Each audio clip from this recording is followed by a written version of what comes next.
ഞാൻ ഡോക്ടർ അജയൻ വർഗീസ്, കോഴിക്കോട് ജില്ലയിൽ കുന്നമംഗലം പന്തിർപ്പാടത്തുള്ള institute of sexual and reproductive medicine എന്ന സ്ഥാപനത്തിൻ്റെ ഡയറക്ടറാണ്. International association of sexual medicine practitioners modern medicine എന്ന അസോസിയേഷൻ്റെ അഖിലേന്ത്യാ ചെയർമാനുമാണ്. ഇന്ന് ഞാൻ നിങ്ങളോട് സംസാരിക്കുവാൻ പോകുന്നത് പ്രമേഹ രോഗം എങ്ങനെ രക്തക്കുഴലുകൾ ബ്ലോക്കാക്കുന്നു, അതുപോലെ തന്നെ രക്തക്കുഴലുകൾ ബ്ലോക്കാകുന്ന വഴി ലൈംഗിക ശേഷി എന്തുകൊണ്ട് നഷ്ടപ്പെടുന്നു, അതിനുള്ള പരിഹാരങ്ങൾ എന്താണ്, അതുപോലെ തന്നെ പ്രമേഹ രോഗം വഴി ഞരമ്പുകൾക്ക് അതായത് ന്യൂറോൺ പ്രോബ്ലംസ് എന്തെല്ലാമാണ് ഉണ്ടാകുന്നത്, ഇതെല്ലാമാണ് ഇന്ന് ഞാൻ നിങ്ങളോട് സംസാരിക്കുവാൻ പോകുന്നത്.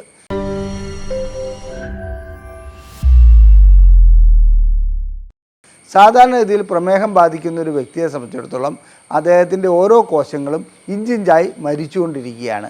കാരണം ഓരോ കോശങ്ങൾക്കും ജീവിക്കുവാൻ അഥവാ അതിന് നിലനിൽക്കുവാൻ ഗ്ലൂക്കോസിൻ്റെ ആവശ്യമുണ്ട്. ആ ഗ്ലൂക്കോസ് വിഘടിച്ചാണ് ഊർജ്ജമായി മാറുന്നത് അഥവാ ATP ആയി മാറുന്നത്. ഇങ്ങനെ ഗ്ലൂക്കോസ് വിഘടിക്കുന്നതിന് ഇൻസുലിൻ്റെ ആവശ്യമുണ്ട്. സാധാരണഗതിയിൽ പ്രമേഹ രോഗിയുടെ രക്തത്തിൽ ആവശ്യത്തിൽ കൂടുതൽ ഗ്ലൂക്കോസ് ഉണ്ടാവും. എന്നാൽ അത് യൂട്ടിലൈസ് ചെയ്യുവാൻ, അത് ഉപയോഗിക്കുവാൻ കഴിയാത്ത ഒരവസ്ഥയാണ് കണ്ടുവരുന്നത്. ഇതിന് ഇൻസുലിൻ്റെ ആവശ്യമുണ്ട്. ആ ഇൻസുലിൻ്റെ അളവ് കുറയുന്നത് കൊണ്ടാണ് ഇങ്ങനെ സംഭവിക്കുന്നത്. അപ്പോൾ ഇൻസുലിൻ്റെ അളവ് കുറയുന്നതോടുകൂടി പ്രമേഹ രോഗികളുടെ രക്തക്കൊള്ളുകൾക്ക് എന്താണ് സംഭവിക്കുന്നത്? രക്തക്കൊള്ളുകളുടെ ഉൾഭാഗം എൻഡോത്തീലിയം എന്നാണ് അറിയപ്പെടുന്നത്. അതൊരു പ്രത്യേകതരം കോശമാണ്.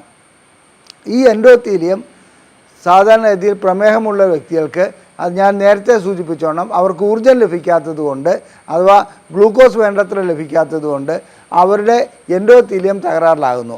അതിന് എൻഡോത്തീലിയം തകരാറിലാകുന്നതോടുകൂടി എൻഡോത്തീലിയത്തിൻ്റേതായ ആ പാളി പൊട്ടിപ്പോകുവാനും അവിടെ ക്ലോട്ട് ഉണ്ടാകുവാനും കാരണമായി മാറുന്നു. ഇങ്ങനെ ക്ലോട്ട് ഉണ്ടാകുന്നതോടുകൂടി രക്തക്കൊള്ളുകൾ ബ്ലോക്കാകുന്നു അഥവാ വേണ്ടത്ര രക്തം ലിംഗത്തിലേക്ക് ലഭിക്കാതെ വരുന്നു.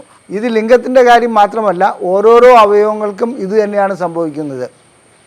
കിഡ്നിക്കാകട്ടെ, ഹൃദയത്തിനാകട്ടെ, മറ്റ് അവയവങ്ങൾക്കാകട്ടെ, എല്ലാത്തിനും എൻഡോത്തീലിയൽ ഡാമേജ് അതായത് ഉൾപ്പാളി തകരാറിലാവുന്നതുകൊണ്ട് അവിടെ ക്ലോട്ട് ഉണ്ടാകുകയും ആവശ്യത്തിന് വേണ്ടത്ര രക്തം ആ അവയവങ്ങൾക്ക് ലഭിക്കാതെ വരികയും ചെയ്യുന്നു. ഇതുകൂടാതെ ഇങ്ങനെ ക്ലോട്ട് ഉണ്ടാകുന്നതോടുകൂടി എൻഡോത്തീലിയം തകരാറിലാവുന്നതോടുകൂടി രക്തക്കൊള്ളുകൾക്ക് വികസിക്കുവാനും ചുരുങ്ങാനുമുള്ള കഴിവില്ലാതാകുന്നു. ഇത് മറ്റൊരു രൂപത്തിലും സംഭവിക്കുന്നുണ്ട്. അതിന് സപ്ലൈ ചെയ്യുന്ന നെർവുകൾക്ക് ഡാമേജ് ഉണ്ടാകുന്നു അഥവാ ന്യൂറോപ്പതി ഉണ്ടാകുന്നു. ഈ കാരണങ്ങൾ കൊണ്ടാണ് രക്തക്കൊള്ളുകൾ ബ്ലോക്കാകുന്നതും ലിംഗത്തിലേക്കുള്ള അതായത് വേണ്ടത്ര രക്തം ലഭിക്കാതെ വരികയും ചെയ്യുന്നത്. ഇങ്ങനെ ലഭിക്കാതെ വരുന്നത് കൊണ്ട് ലിംഗത്തിന് ഉദ്ധാരണശേഷി ഉണ്ടാവുകയില്ല. ലിംഗം സാധാരണ ഇതിൽ എത്രത്തോളം രക്തം കുറഞ്ഞു ലഭിക്കുന്നു അതിനനുസരിച്ച് ലിംഗം ഉയർന്നു വരുന്നതിൻ്റെ അളവ് കുറയുന്നു. അതായത് നല്ല രീതിയിൽ രക്തം ലഭിച്ചുകൊണ്ടിരുന്ന ലിംഗം ഉയരുന്നതിൻ്റെ ഒരു 1/4 മാത്രമേ ലിംഗം ഉയർന്നു വരികയുള്ളൂ. ചുരുക്കി പറഞ്ഞാൽ 30 ഡിഗ്രി 45 ഡിഗ്രി മാത്രമേ ലിംഗം ഉയരുകയുള്ളൂ. അതേസമയത്ത് ഈ രക്തക്കുഴൽ ബ്ലോക്കായത് നീക്കം ചെയ്യുകയാണെങ്കിൽ, അതിനുള്ള മരുന്നുകൾ നൽകി പ്രമേഹത്തെ നിയന്ത്രിച്ച് അതുപോലെ തന്നെ എൻഡോത്തീലിയൽ ഡാമേജ് മാറ്റിയെടുക്കുകയാണെങ്കിൽ തീർച്ചയായിട്ടും ലൈംഗിക ശേഷി വീണ്ടെടുക്കുവാൻ കഴിയുന്നതാണ്. സാധാരണഗതിയിൽ ഇതിനു വേണ്ടിയിട്ട് ആദ്യം ചെയ്യേണ്ടത് പ്രമേഹ രോഗം എത്രത്തോളം ഉണ്ടെന്നുള്ളത് കണക്കിലെടുക്കുകയാണ്. അത് സാധാരണഗതിയിൽ നാം ചെയ്യുന്നത് ആഹാരം കഴിക്കുന്നതിന് മുമ്പും ആഹാരം കഴിച്ചതിന് ശേഷമുള്ള പ്രമേഹം നോക്കാറുണ്ട്. അതായത് FBS, PPBS. ഈ ടെസ്റ്റുകൾ ചെയ്യുന്നതോടുകൂടി നമുക്ക് പ്രമേഹത്തിൻ്റെ അളവ് ഏറെക്കുറെ മനസ്സിലാക്കുവാൻ കഴിയും. എന്നാൽ എൻഡോത്തീലിയൽ ഡാമേജ് ഉണ്ടായിട്ടുണ്ടോ, ന്യൂറോണൽ ഡാമേജ് ഉണ്ടായിട്ടുണ്ടോ, ഇത്തരം കാര്യങ്ങൾ അറിയുന്നതിന് അതിനേക്കാൾ നല്ലത് SbA1c ചെയ്യുന്നതാണ്. അതായത് 3 മാസത്തിലൊരിക്കൽ ഷുഗറിൻ്റെ അളവ് എത്രത്തോളമുണ്ട്, അതിൻ്റെ കൺട്രോൾ എത്രത്തോളമുണ്ട്, ഇത്തരം കാര്യങ്ങൾ മനസ്സിലാക്കുവാൻ ഈ പ്രമേഹത്തിൻ്റെ ടെസ്റ്റുകളിലൊന്നായ SbA1c ചെയ്യുന്നതായിരിക്കും എപ്പോഴും നല്ലത്. മറ്റൊരു കാര്യം കൂടി പറയട്ടെ, ഇന്ന് വളരെയധികം ചെറുപ്പക്കാരിലും പ്രമേഹ രോഗം കണ്ടുവരുന്നുണ്ട്. അവരത് അറിയുന്നില്ല എന്ന് മാത്രം. ഒന്ന്, ശാരീരികമായിട്ടുള്ള വ്യായാമമില്ലാതെ വരിക, അതുപോലെ തന്നെ ജോലി സ്ഥലത്തെ സമ്മർദ്ദങ്ങൾ, ഇത്തരം കാര്യങ്ങളൊക്കെ പ്രമേഹത്തിലേക്ക് കൊണ്ടുപോകാറുണ്ട്. അങ്ങനെ പ്രമേഹം വരുന്ന വ്യക്തികൾ തനിക്ക് പ്രമേഹമില്ല എന്ന് ധരിച്ചുകൊണ്ട് അവർ ജീവിതം മുന്നോട്ട് പോകുന്നു. അവർക്ക് ലൈംഗിക ശേഷിക്കുറവുണ്ടാകുമ്പോൾ അവർ സാധാരണ രീതിയിൽ പനിക്ക് പാരസെറ്റമോൾ കഴിക്കുന്ന പോലെ വയാഗ്രയോ ഏതെങ്കിലും ഗുളിക മെഡിക്കൽ ഷോപ്പിൽ നിന്ന് വാങ്ങിക്കഴിക്കുന്നു. ആ ഗുളിക കഴിക്കുന്നതോടുകൂടി അവരുടെ പ്രശ്നം പരിഹരിക്കുന്നു. വീണ്ടും അവർ ഈ അറിയപ്പെടാത്ത പ്രമേഹവും വെച്ചുകൊണ്ട് മുന്നോട്ട് പോവുകയാണ്. ഇങ്ങനെ പ്രമേഹം വെച്ച് മുന്നോട്ട് പോകുന്നതുകൊണ്ട് ഓരോരോ രക്തക്കൊള്ളിൻ്റെയും എൻഡോത്തീലിയം തകരാറിലാകുന്നു. അങ്ങനെ എൻഡോത്തീലിയം തകരാറിലാകുന്നതുകൊണ്ട് അത് സപ്ലൈ ചെയ്യുന്ന ആ അവയവങ്ങൾക്ക് അത് വൃക്കകളാവട്ടെ, ഹൃദയമാവട്ടെ, അതുപോലെ തന്നെ മസിലുകളാവട്ടെ, വേറെ ഏതെങ്കിലും അവയവമാവട്ടെ, അതിനെല്ലാം തകരാറിലേക്ക് പോകുന്നു. ക്ഷീണം കൂടുതലായി ഉണ്ടാകുന്നു. ഈ കാര്യത്തിൽ പ്രമേഹം തുടക്കത്തിൽ തന്നെ കണ്ടുപിടിച്ച് അതിന് വേണ്ട രീതിയിലുള്ള ചികിത്സ നൽകുകയാണ് ചെയ്യേണ്ടത്. ഇനി പ്രമേഹത്തിനെ സംബന്ധിച്ചിടത്തോളം പ്രമേഹം നിയന്ത്രിക്കുവാൻ ഒട്ടനവധി മാർഗങ്ങളുണ്ട്. അതിൽ ഏറ്റവും പ്രധാനപ്പെട്ട മാർഗമാണ് വ്യായാമം. വ്യായാമം ചെയ്യേണ്ടതുകൊണ്ട് അതായത് പേശികളുടെ ചലനശേഷി കൂടുന്നതോടുകൂടി ശരീരത്തിലെ രക്തത്തിലുള്ള ഗ്ലൂക്കോസിന് കൂടുതലായി ഉപയോഗിക്കാൻ കഴിയും. ഇങ്ങനെ രക്തത്തിലെ ഗ്ലൂക്കോസ് കൂടുതലായി ഉപയോഗിക്കുമ്പോൾ അവിടെ ഷുഗറിൻ്റെ കാഠിന്യം കുറയുന്നതായി കാണാം. അതുപോലെ തന്നെ ഷുഗർ കൂടുതലുണ്ടാകുകയാണെങ്കിൽ ലിംഗത്തിൻ്റെ അഗ്രഭാഗത്തും അതുപോലെ തന്നെ യോനിയുടെ ഭാഗത്തും മറ്റും പഴുപ്പുണ്ടാകുന്നതായി കാണാം. ആ പഴുപ്പ് കൂടുതലായി ബാധിച്ച് മുമ്പോട്ട് വരുമ്പോൾ ഫൈമോസിസ് അഥവാ തൊലി നീക്കുവാൻ കഴിയാത്ത അവസ്ഥ വരുന്നു. ലൈംഗിക ബന്ധം കുറച്ചുകൂടി ദുഷ്കരമായി മാറുന്നു.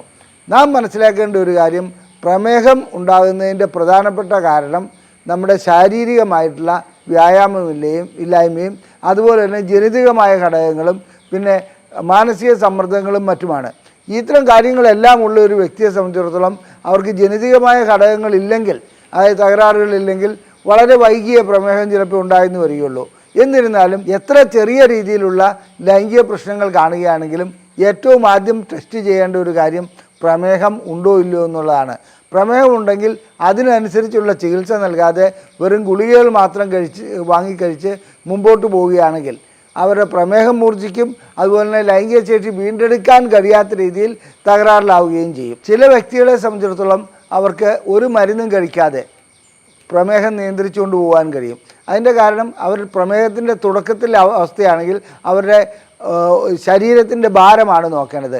ശരീരഭാരം സാധാരണഗതിയിൽ കൂടുതലാണെങ്കിൽ, തീർച്ചയായിട്ടും ശരീരഭാരം കൂടുതലാണെങ്കിൽ പ്രമേഹം വരുവാനുള്ള സാധ്യത കൂടുതലാണ്. ഇതിൻ്റെ കാരണം ഇൻസുലിൻ ഉൽപ്പാദിപ്പിച്ചാൽ പോലും അതിന് പ്രവർത്തിക്കാൻ കഴിയുന്ന റെസിപ്റ്റേഴ്സ് വർക്ക് ചെയ്യാതെയാകുന്നതാണ്. അതുകൊണ്ട് ശരീരഭാരം കുറയുന്നതോടുകൂടി ആ റെസിപ്റ്റേഴ്സിന് വർക്ക് ചെയ്യാൻ കഴിയുന്നു. അത് പ്രമേഹം കുറയുന്ന ഒരവസ്ഥയിലേക്ക് പോവുകയും ചെയ്യുന്നു.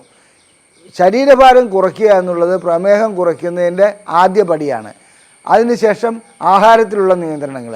ആഹാരത്തിലുള്ള നിയന്ത്രണം എന്ന് വെച്ചാൽ സാധാരണ ഇതിൽ എല്ലാവരും കഴിയുന്നത് പഞ്ചസാര അടങ്ങിയ ആഹാരം ഉപേക്ഷിച്ചാൽ മാത്രം മതി എന്നുള്ളതാണ്. അങ്ങനെയല്ല, പഞ്ചസാര അടങ്ങിയ ആഹാരം ഉപേക്ഷിക്കുന്നത് നല്ലതാണ്. അതുകൂടാതെ വറുത്തതും പൊരിച്ചതും ആയിട്ടുള്ള, അതായത് ഫാറ്റ് അടങ്ങിയ ആഹാരങ്ങൾ, റെഡ് മീറ്റ്, ഇതൊക്കെ ഉപേക്ഷിക്കുന്നതാണ് നല്ലത്. സാധാരണ ഇതിൽ വേവിച്ച മത്സ്യമോ മാംസമോ കഴിക്കുന്നതുകൊണ്ട് കുഴപ്പമുണ്ടാകാറില്ല. എന്നിരുന്നാലും ഫ്രൈ ചെയ്തതായിട്ടുള്ള, വറുത്തതോ പൊരിച്ചതോ ആയിട്ടുള്ള, എണ്ണ കൂടുതൽ അടങ്ങിയിട്ടുള്ള, കൊഴുപ്പ് കൂടുതൽ അടങ്ങിയിട്ടുള്ള ആഹാര രീതികൾ ഒഴിവാക്കുന്നതാണ് ഇത്തരം പ്രമേഹം നിയന്ത്രിക്കുവാൻ ഏറ്റവും നല്ലത്. ഒരു ബിരിയാണി കഴിച്ചതിന് ശേഷം പഞ്ചസാര ഇടാത്ത ചായ കുടിക്കുന്നത്, അതായത് പ്രമേഹമുള്ള രോഗികൾ ചെയ്യുന്ന ചില മണ്ടത്തരങ്ങൾ അങ്ങനെയാണ്. ഒരു ബിരിയാണി കഴിക്കുക, അതിനുശേഷം പ്രമേഹമുണ്ടല്ലോ എന്ന് കരുതി പഞ്ചസാര ഇടാത്ത ഒരു ചായയും കുടിക്കുക. സത്യത്തിൽ ഈ പഞ്ചസാര ഇട്ട ചായയേക്കാളും 10 മടങ്ങ് അപകടകാരിയാണ് ഈ ബിരിയാണി എന്ന് പറയുന്നത്. അത് നാം മനസ്സിലാക്കാതെ നാം ആഹാര രീതിയിൽ വ്യക്തമായ നിയന്ത്രണങ്ങൾ വയ്ക്കേണ്ടതുണ്ട്. പിന്നെ പച്ചക്കറികൾ കൂടുതലായി ഉപയോഗിക്കുക. പച്ചക്കറികൾ എന്ന് പറയുമ്പോൾ ചീര, അതുപോലെ കത്രിക്ക, പിന്നെ വെണ്ടയ്ക്ക, പാവയ്ക്ക, ഇത്തരം രീതിയിലുള്ള പച്ചക്കറികൾ കൂടുതലായി ഉപയോഗിക്കുകയാണെങ്കിൽ തീർച്ചയായിട്ടും പ്രമേഹ രോഗത്തിന് ഒരു മാറ്റമുണ്ടാക്കുവാൻ കഴിയും. ഇതുകൂടാതെ മരുന്നുകൾ, ചിലരെ സംബന്ധിച്ചിടത്തോളം ഒരു തെറ്റിദ്ധാരണയുണ്ട്, പ്രമേഹമുള്ള രോഗികളെ സംബന്ധിച്ചിടത്തോളം മരുന്ന് കഴിക്കുന്നതുകൊണ്ട് അവരുടെ വൃക്കകൾ തകരാറിലാവും, ഹൃദ്രോഗം വരും, അതുപോലെ മറ്റു മാരകമായ പ്രശ്നങ്ങൾ ഉണ്ടാകും എന്നുള്ളത്. ഇതൊക്കെ തെറ്റിദ്ധാരണയാണ്. പ്രമേഹ രോഗികൾ മരുന്ന് കഴിക്കാതെ ഇരിക്കുകയാണെങ്കിലാണ് അവരുടെ വൃക്കകൾ തകരാറിലാകുന്നത്. മരുന്നല്ല വൃക്കകൾ തകരാറിലാക്കുന്നത്. മരുന്നൊരിക്കലും അതിനെ വൃക്കകൾ തകരാറിലാക്കുന്നില്ല. അവർക്ക് പ്രമേഹ രോഗികൾക്ക് പ്രമേഹത്തിനുള്ള മരുന്നുകൾ കഴിക്കുന്നതുകൊണ്ട് അവരുടെ വൃക്കകൾ സംരക്ഷിക്കപ്പെടുകയാണ് ചെയ്യുന്നത്. ചില രോഗികളെ സംബന്ധിച്ചിടത്തോളം തന്നെത്താൻ നിയന്ത്രിച്ച് പ്രമേഹത്തെ മുന്നോട്ട് കൊണ്ടുപോകാൻ കഴിയുമെന്നുള്ളൊരു ധാരണയുണ്ട്. ഒരിക്കലും കഴിയുന്ന ഒരു കാര്യമല്ല. തന്നെത്താൻ നിയന്ത്രിച്ച് കൊണ്ടുപോകാൻ കഴിയില്ല. എത്ര ആഹാരം നിയന്ത്രിച്ചാലും എത്ര വ്യായാമം ചെയ്താലും ചില വ്യക്തികൾക്ക് മരുന്ന് അത്യന്താപേക്ഷിതമാണ്. അത്തരം വ്യക്തികൾ മരുന്ന് കഴിക്കുക തന്നെ വേണം. എനിക്ക് പറയുവാനുള്ളത്, പ്രമേഹം ഉണ്ടെങ്കിലും ഇല്ലെങ്കിലും അത് നാം ചിലപ്പോൾ അറിയാതെ പോകാം. ലൈംഗിക ശേഷിക്കുറവിൻ്റെ ഒരു നേരിയ ലക്ഷണം കണ്ടാൽ പ്രമേഹം ടെസ്റ്റ് ചെയ്യണം. പ്രമേഹം ടെസ്റ്റ് ചെയ്തതിന് ശേഷം അതിനുള്ള ചികിത്സകൾ, അത് വ്യായാമമാകട്ടെ, ആഹാര നിയന്ത്രണമാകട്ടെ, മരുന്നാകട്ടെ, ഇതിന് ഏതാണോ ഉതകുന്നതെന്ന് ഒരു ഡോക്ടറുടെ സഹായത്തോടു കൂടി കണ്ടുപിടിച്ച് ആ രീതിയിലുള്ള ചികിത്സയിലേക്ക് വരുന്നതാണ് നല്ലത്. പിന്നീട് മറ്റൊരു കാര്യം, ഇതിൻ്റെ കാരണമായിട്ടുള്ളത് അമിതഭാരമാണെങ്കിൽ അത് കുറയ്ക്കണം, മാനസിക സമ്മർദ്ദമാണെങ്കിൽ അത് കുറയ്ക്കണം, അതുപോലെ തന്നെ ആഹാര രീതിയിലും മറ്റു രീതിയിലുള്ള പ്രശ്നങ്ങളുണ്ടെങ്കിൽ അതിൽ മാറ്റം വരുത്തണം. ഇങ്ങനെ മാറ്റം വരുത്തി പ്രമേഹത്തിന് നിയന്ത്രണം ഉണ്ടാക്കുകയാണെങ്കിൽ നമ്മുടെ രക്തക്കൊള്ളുകളുടെ എൻഡോത്തീലിയം തകരാറാകാതെ വരും. അതിനെ സംരക്ഷിക്കുവാൻ കഴിയും.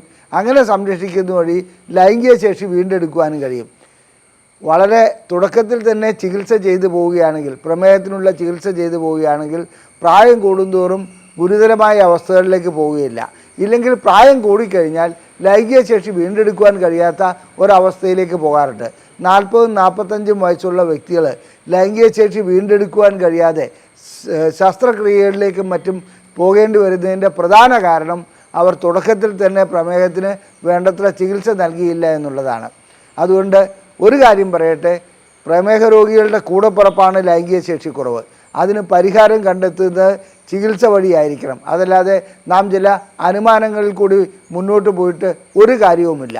ഞങ്ങളുടെ ഈ വീഡിയോ നിങ്ങൾക്ക് ഇഷ്ടപ്പെട്ടുവെങ്കിൽ നിങ്ങളുടെ സുഹൃത്തുക്കൾക്ക് ഇത് ഷെയർ ചെയ്യുക. നിങ്ങളുടെ അഭിപ്രായങ്ങൾ കമൻറ്റ് ബോക്സിൽ രേഖപ്പെടുത്തുക. ഈ വീഡിയോ ലൈക്ക് ചെയ്യുക. ലൈംഗികമായിട്ടുള്ള എല്ലാ പ്രശ്നങ്ങൾക്കും ചികിത്സ നൽകുന്ന ഒരു സ്ഥാപനമാണ് ISRM. ഞങ്ങളുടെ ബുക്ക്ലെറ്റുകൾ സൗജന്യമായി ലഭിക്കുവാൻ ഇതിൽ ISRM എന്ന് ടൈപ്പ് ചെയ്ത് ഇവിടെ കാണിച്ചിരിക്കുന്ന നമ്പറിൽ വാട്സപ്പ് ചെയ്താൽ മതി. അതുപോലെ തന്നെ നിങ്ങൾക്ക് ചികിത്സ ആവശ്യമുണ്ടെങ്കിൽ ഈ നമ്പറിൽ തന്നെ വിളിച്ച് ബുക്ക് ചെയ്യാവുന്നതാണ്. നന്ദി, നമസ്കാരം.